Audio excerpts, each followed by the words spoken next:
বাংলাদেশের ইস্যু নিয়ে যেভাবে আমাদের পশ্চিম বাংলাতে বেশ কিছু মিডিয়া হাউস, বেশ কিছু সাংবাদিক যেভাবে হিংসার বাতাবরণ তৈরি করার চেষ্টা করছে, ওটা আখেরেই আমাদের জন্য ক্ষতি, আমাদের দেশের ডেভেলপমেন্টের জন্য ক্ষতি। আমি আশা করব শুভবুদ্ধি সম্পন্ন মানুষ তারা অবশ্যই আমাদের থেকে তারা বেশি হনার, তারা বেশি আমাদের থেকে পারদর্শী, আমাদের থেকে অনেক বেশি তাদের অভিজ্ঞতা, সেই জন্য তারা সেই পোস্টে গিয়ে পৌঁছেছেন। শুধু একটা কথা বলবো তাদের উদ্দেশ্যে, আপনারা বলুন, যদি ইন্ডিয়া আর বাংলাদেশের মধ্যে অস্থিরতা হয়, ক্ষতি কাদের হবে? ক্ষতি আমি মনে করি প্রতিবেশী রাষ্ট্রের সাথে সম্পর্ক না থাকলে আমাদের রাষ্ট্রের উন্নয়নের অগ্রগতিতে ওরা বারবার খোঁচা দিলে আমাদেরও ক্ষতি হবে। এটা মাথায় রাখবেন। কিছু টিআরপি বাড়লো, ভিউজ বাড়লো, টপ 3-র মধ্যে থাকবেন, এই কম্পিটিশনের জন্য আমাদের রাষ্ট্রের ক্ষতি হয়ে যাক, এই অন্যায় কাজটা আপনারা করবেন না, আপনাদের কাছে অনুরোধ আমি করছি। এশিয়া মহাদেশে সমীক্ষাতে চালিয়ে দেখা গিয়েছে ভারতবর্ষের সাংবাদিকরা সব থেকে বেশি মিথ্যা খবর পরিবেশন করে। এটাও আমাদের জন্য দুর্ভাগ্য।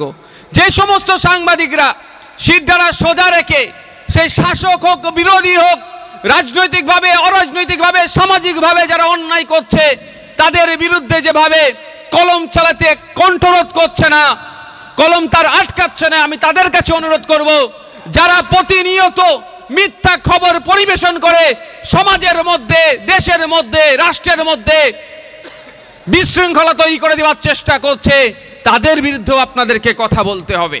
ব্রিটিশ মুক্ত করার জন্য অগণিত মানুষ যে শহীদ হলেন, সংবিধান রচনা হলো, প্রেস ক্লাব,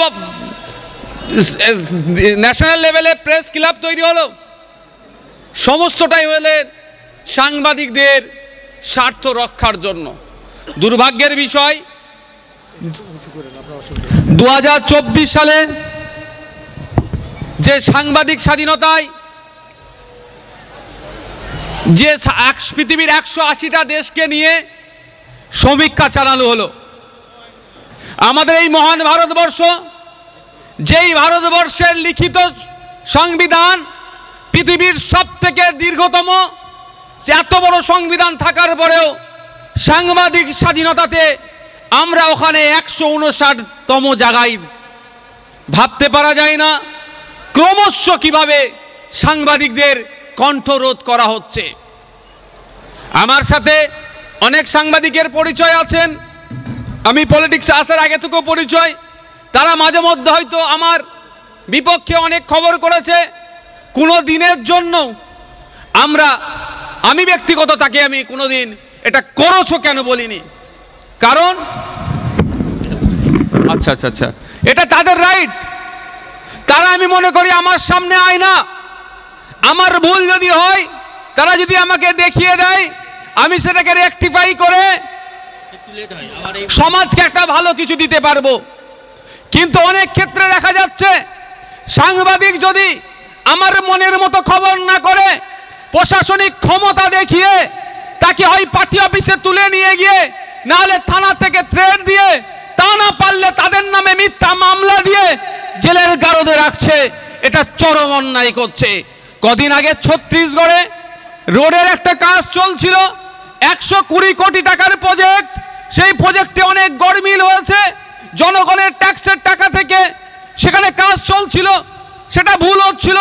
এক সাংবাদিক ভাই সেটাকে কভার করার ফলে সেটা নিয়ে তদন্ত শুরু হওয়ার জায়গায় যখন এগিয়ে গিয়েছে, সেই সাংবাদিক ভাইকে ওখানকার যিনি প্রমোটার ছিলেন, ঠিকাদার ছিলেন, তারা তুলে নিয়ে গিয়ে খুন করে দিল। সাংবাদিক স্বাধীনতায় যেমন রাষ্ট্রের দমন পীড়ন আছে, অন্যান্য সিভিল সোসাইটিরও দমন পীড়ন আছে। ফলে আমরা 180টা দেশের মধ্যে 159 আমরা পৌঁছে গিয়েছি, আমাদের জন্য দুর্ভাগ্য। আমরা চাইব আমাদের রাজ্য, আমাদের দেশের সাংবাদিক স্বাধীনতায় পূর্ণ স্বাধীনতা দেওয়া হোক, আমাদের ওই র্যাঙ্কটা কমিয়ে আনে টপ 10-এর মধ্যে আসুক, যে আমরা সম্পূর্ণরূপে সাংবাদিকদেরকে ফ্রি হ্যান্ডে তাদেরকে সংবাদ পরিবেশনের জায়গা করে দেব। সাথে সাথে এটাও আমার দুর্ভাগ্য, আমি বলতে বাধ্য হচ্ছি, এশিয়া মহাদেশে সমীক্ষাতে চালিয়ে দেখা গিয়েছে ভারতবর্ষের সাংবাদিকরা সবথেকে বেশি মিথ্যা খবর পরিবেশন করে। এটাও আমাদের জন্য দুর্ভাগ্য। যে সমস্ত সাংবাদিকরা শিরদাঁড়া সোজা রেখে, সেই শাসক হোক বিরোধী হোক, রাজনৈতিকভাবে অরাজনৈতিকভাবে সামাজিকভাবে যারা অন্যায় করছে তাদের বিরুদ্ধে যেভাবে কলম চালাতে কণ্ঠরোধ করছে না, কলম তার আটকাচ্ছে না, আমি তাদের কাছে অনুরোধ করব যারা প্রতিনিয়ত মিথ্যা খবর পরিবেশন করে সমাজের মধ্যে, দেশের মধ্যে, রাষ্ট্রের মধ্যে বিশৃঙ্খলা তৈরি করে দেওয়ার চেষ্টা করছে, তাদের বিরুদ্ধেও আপনাদেরকে কথা বলতে হবে। আপনারা জানেন বাংলাদেশের ইস্যু নিয়ে যেভাবে আমাদের পশ্চিম বাংলাতে বেশ কিছু মিডিয়া হাউস, বেশ কিছু সাংবাদিক যেভাবে হিংসার বাতাবরণ তৈরি করার চেষ্টা করছে, ওটা আখেরেই আমাদের জন্য ক্ষতি, আমাদের দেশের ডেভেলপমেন্টের জন্য ক্ষতি। আমি আশা করব শুভবুদ্ধি সম্পন্ন মানুষ তারা অবশ্যই আমাদের থেকে তারা বেশি হনার, তারা বেশি আমাদের থেকে পারদর্শী, আমাদের থেকে অনেক বেশি তাদের অভিজ্ঞতা, সেই জন্য তারা সেই পোস্টে গিয়ে পৌঁছেছেন। শুধু একটা কথা বলবো তাদের উদ্দেশ্যে, আপনারা বলুন যদি ইন্ডিয়া আর বাংলাদেশের মধ্যে অস্থিরতা হয় ক্ষতি কাদের হবে? ক্ষতি আমি মনে করি প্রতিবেশী রাষ্ট্রের সাথে সম্পর্ক না থাকলে আমাদের রাষ্ট্রের উন্নয়নের অগ্রগতিতে ওরা বারবার খোঁচা দিলে আমাদেরও ক্ষতি হবে। এটা মাথায় রাখবেন। কিছু টিআরপি বাড়লো, ভিউজ বাড়লো, টপ 3-র মধ্যে থাকবেন, এই কম্পিটিশনের জন্য আমাদের রাষ্ট্রের ক্ষতি হয়ে যাক, এই অন্যায় কাজটা আপনারা করবেন না, আপনাদের কাছে অনুরোধ আমি করছি।